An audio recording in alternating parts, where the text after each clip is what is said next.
Mis queridos amigos, nuevamente con ustedes, su doctor Tigre, el que ronca en esta negra noche neoliberal latinoamericana que ya va teniendo su primer rayito de amanecer en Chile, en Bolivia, en Argentina.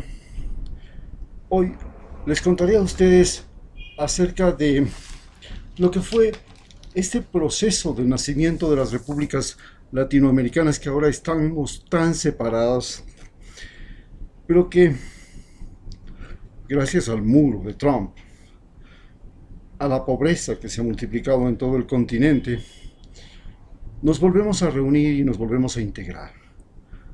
Para recordar esto, les contaré a ustedes lo que fue la vida a comienzos del siglo XX.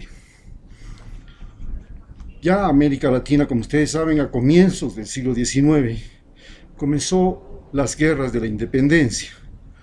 Tras las guerras de la independencia, que fueron unas guerras esencialmente patrocinadas por la Iglesia Católica para destruir junto con el Imperio Británico al Imperio Español.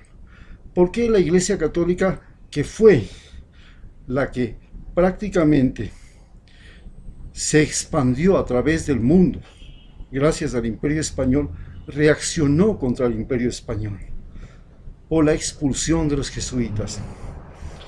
En 1760 se expulsa a los jesuitas, y los jesuitas eran la columna vertebral de América.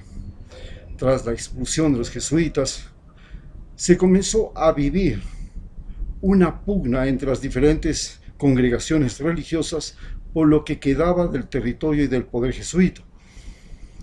Esto permitió, por ejemplo, la expansión de Brasil y de los bandeirantes. Brasil, recordemos, también tenía una gran influencia católica, pero básicamente se dice que estaba manejada por una congregación nacida de los templarios. Y estos lograron conservar su influencia en los territorios portugueses de ultramar. Pero en cambio, la Iglesia Católica comenzó a reaccionar, encabezado por los mismos jesuitas, contra el gobierno de Carlos III, y luego se sumaron a esto los ingleses, que luego de la derrota de Napoleón vieron la posibilidad de expandirse por todo el mundo y convertirse, a no dudarlo, en lo que ya eran la más poderosa fuerza naval del mundo. Aprovechando esto, financiaron las guerras de independencia y nos convirtieron a los países latinoamericanos, que éramos un solo enorme país que empezaba en Colorado, y en Estados Unidos, Colorado, California, Nuevo México, Texas, Ontario, Iowa, y todos estos pasaron a México, luego todo Centroamérica, todo Sudamérica. La parte que no teníamos eran las Guyanas y Brasil. Era el imperio más grande en el continente americano, y por supuesto también tenía colonias en África, por ejemplo en Marruecos, en Guinea Ecuatorial, en Canarias, y tenía colonias también en Oceanía. Tenía las Islas Marianas, Guam, Filipinas, Islas Salomón, y todo eso era el gran imperio español. Para 1898, la estocada final al imperio español, luego de las revoluciones que nos separaron en numerosos países. Estamos hablando de solamente en el continente americano 5, 10, 15, 20 países, y sin contar con los 3 países que teníamos en el Caribe: Cuba, Puerto Rico y República Dominicana, más México, que terminó dividiéndose en 5 estados: Colorado, California, Nevada, Arizona, Texas, entre otros 5 o 6 estados.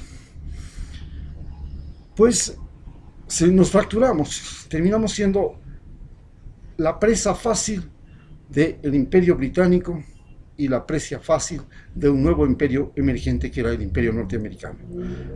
El imperio norteamericano hizo una última guerra, prácticamente el estocado final al imperio español, que fue la guerra hispano-norteamericana, que le derrotaron con ya nuevas armas industriales, y se apropiaron de Cuba, Puerto Rico, Filipinas, Islas Marianas, Islas Salomón, Guam, y luego se expandieron para Centroamérica a través de empresas fundamentalmente como United Fruit, que controlaban y ponían presidentes, hasta que en el 1903 producen la separación de Panamá de Colombia y se apropian de Panamá y construyen ahí el Canal de Panamá. Bien, en esta situación España se ve en una quiebra terrible, y muchos españoles migran a América porque España vive la debacle. Había agotado todos sus recursos en una guerra que la perdió, y había perdido lo que eran los impuestos, las contribuciones y todo de sus colonias. Pero entre tanto, en Ecuador se vivía lo que se llamaba los buenos tiempos, los tiempos del cacao, que se vieron aún favorecidos por la Primera Guerra Mundial, que aumentó la demanda del cacao. Y los millonarios que tenían haciendas en la costa, no una, 50, 60, 80 haciendas, como los Aspiazu, los Seminarios, pues se comenzaron a dar una vida increíblemente rica y comenzaron a vivir en Francia, en París, y desde allá manejaban sus comercios. También llegó el telégrafo, también llegó la electricidad, llegaron los motores a vapor, llegaron los primeros aviones, llegaron los primeros automóviles, y un barco llegó a Guayaquil con un grupo de migrantes. Venía de España. El puerto estaba lluvioso como siempre.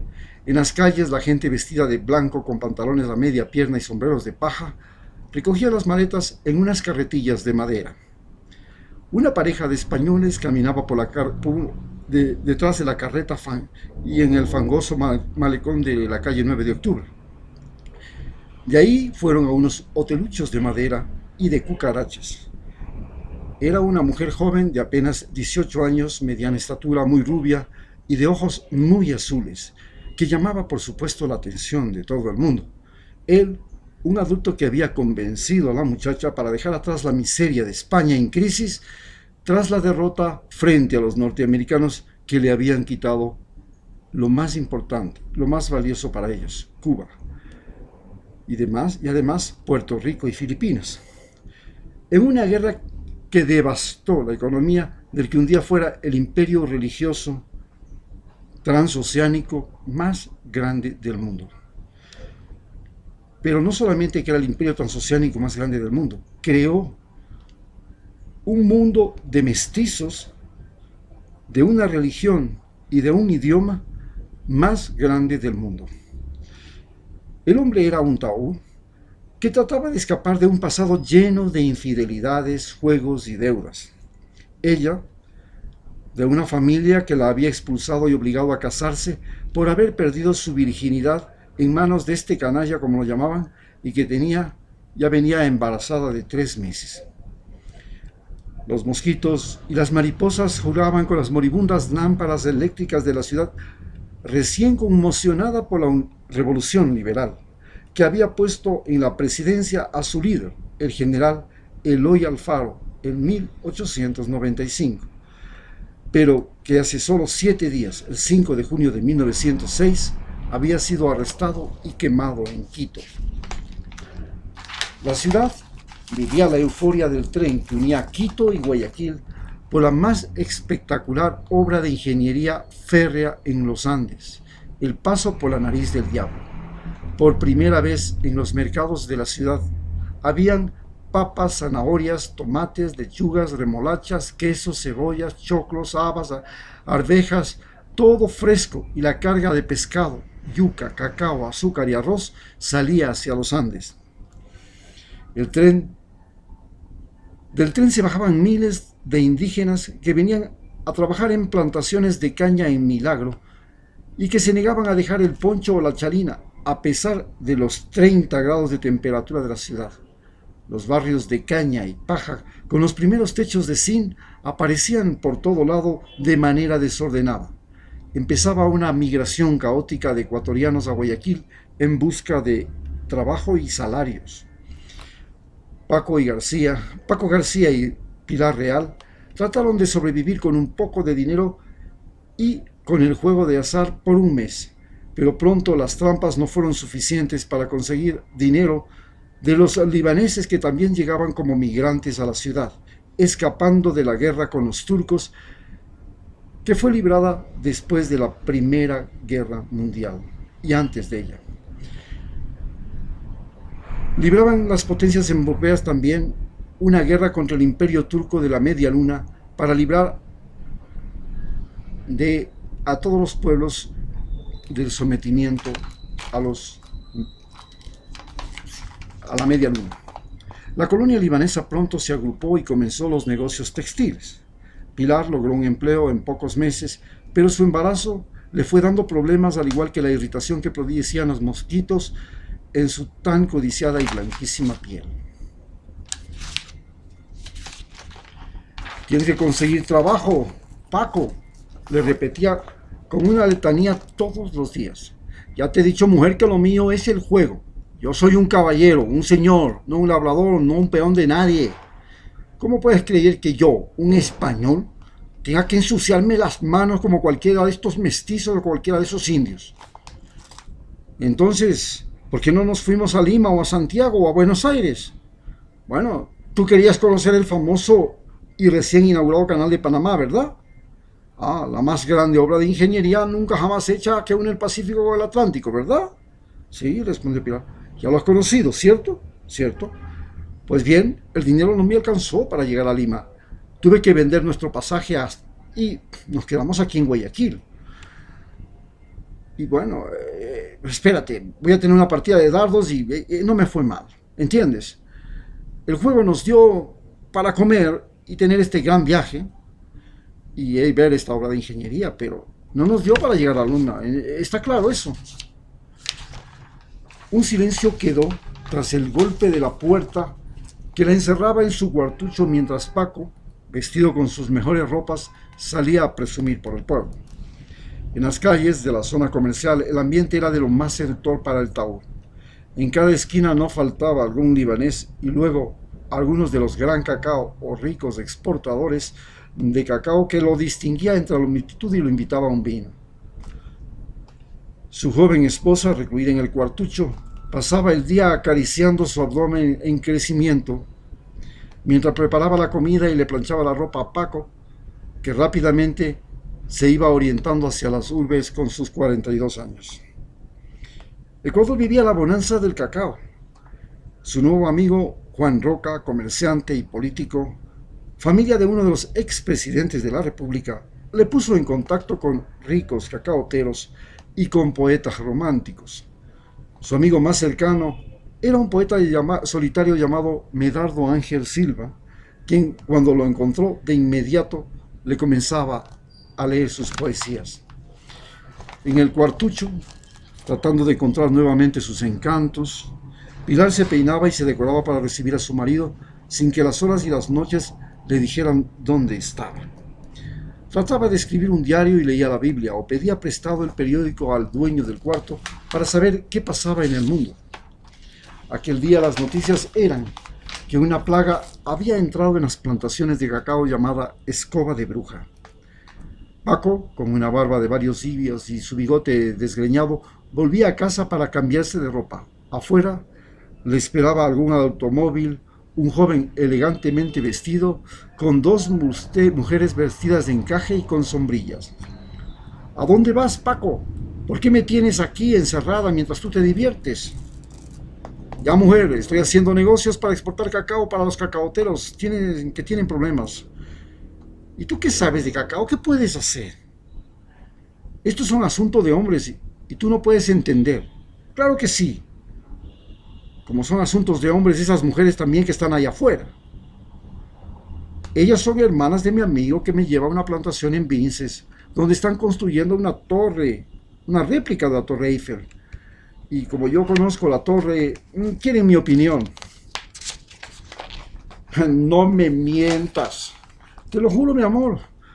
Todo lo que le hago es por ti y por nuestro hijo. Tú sabes que tengo que moverme. Oye, ¿tienes ropa? Está allá, dijo señalando un rincón junto al periódico en que se veía la noticia de la plaga de cacao. Paco recogió la ropa, pero se detuvo unos minutos a leer la noticia. Bien, mi amor, tranquilízate, todo está bien. Pilar solo alcanzaba a sentir un beso en su frente antes de volver a encontrarse con la fea puerta del cuartucho. En las plantaciones de cacao, Paco estaba sorprendido. La hacienda tenía una casa parecida al Palacio de Versalles y la torre en medio de un ambiente tropical al que el manso río Babahoyo acariciaba. No le cabía en la cabeza. Era tanto lujo. Y adentro los bailes, la indumentaria, la música, los fonógrafos, la moda de los años con plumas de pavo real. La decoración era como trasladarse a París. Y un París en el trópico. «Hey, Paco», le dijo un amigo cacaboteo, «te presento a mi amigo Diomedes. Es Diomedes Salem. Y a mi amigo Eugenio Luque. Por favor, Paco García, español de Zaragoza. Escucha, Paco. Mi amigo está interesado en hacer aquí el mejor Jockey Club. Tú ya sabes, como uno de esos de Inglaterra, de Francia, o sería bueno uno como Buenos Aires, o el de Monterrico, en el Hipódromo de Perú. Las cosas deben ser como son, por supuesto. ¿Puedes ayudarnos?» «Con mucho gusto, don Diomedes y don Eugenio. Pues a mí, como todos saben, me gusta el juego y sé mucho del caballo porque esa ha sido mi pasión». «Mucho gusto, entonces. Manos a la obra», replicó Juan Roca. «Dígame, Paco, ¿usted dónde quiere que podemos traer buenos caballos para hacer un buen pie de cría?», preguntó el magnate libanés mientras se arreglaba los lentes redondos y se retorcía su mostacho. «Bueno, creo que podemos traer un buen pie de cría de caballos españoles para lo que es la escuela de equitación. Esa es para la gente rica, pero para las carreras tiene que ser un pura sangre inglés», contestó eufórico Paco, que sintió que le habían puesto como un pato en el charco. «Yo opino, mi querido Diomedes, que traer caballos de Europa nos va a demorar mucho», dijo uno de los jóvenes del grupo de apellido Cordero, que fue embajador de Ecuador en Perú. «Pero en Lima están las mejores crías del mundo de un caballo llamado Río Payanga. Ni qué decir de los caballos de paso peruanos». Sí, claro, yo les he visto. Las crías de esos caballos son una maravilla. Incluso mejor que el caballo chileno. Es ese famoso caballo inglés, Arcle, el que me interesa», dijo el magnate rival. «Arcle es un caballo inglés». Sí, ese caballo ha traído crías de ese caballo inglés, lo han traído aquí, al Perú», concluyó Paco. La fiesta concluyó como le gustaba a Paco, en la cama con una mujer joven, y a la mañana siguiente llegó con la maleta nueva para recoger todo lo que había en el cuartucho. «Hey, Pilar, ábreme rápido, nos vamos». Pilar le abrió la puerta mientras trataba de sacar de sus manos un sucio delantal. «Ya, metamos todo lo bueno, lo demás regala, y vístete como una reina». «Yo no tengo ropa». «Bueno, tienes que hacer milagro, nos vamos a vivir en la casa de un amigo rico hasta que consigamos la nuestra». «¿Cómo?» «Lo que escuchaste. Ya no serás una sombra, sino la señora y lo que yo soy. Ahora soy un caballero. Sí, un Pizarro, ya no un arriero. Y trataré de ser un virrey, señor. Porque aquí en América, cualquier señor puede llegar a ser gran señor».